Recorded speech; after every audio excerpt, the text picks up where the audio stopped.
Kenal Tony ke? Kenal dari mana? Dari TikTok. Dari TikTok? Saya dah follow. Oh, dah follow. Mana? Ada? Lupa bawa telefon. Jom Tony bawa hampa belanja hampa aiskrim. Jom. Tony baik hati. Kata Tony jutawan. Oi. Nak beli aiskrim dekat mana? Kita beli dekat depan sana boleh? Boleh. Tadi nak beli?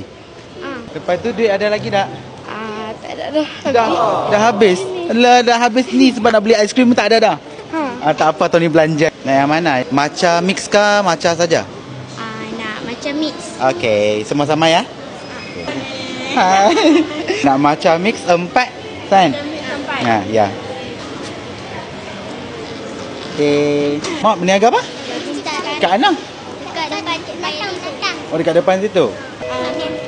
Oh, sekali adik-beradik. Okey. Kalau bawa telefon boleh ambil gambar. Ya. Dekat abang. Abang selalu tengok video. Abang selalu tengok Tony? Oh, lepas tu tak bawa handphone? iPhone habis bateri.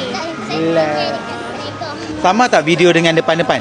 Sama. Sama sebab kalau jumpa lagi berseri. Oh, depan lagi berseri daripada kamera. Oh. Wah. Ambil elok. Ambil sini. Dah ambil sini. Bagi kakak pula. Okey, abang. Happy tak? Happy. Follow Tony sekarang.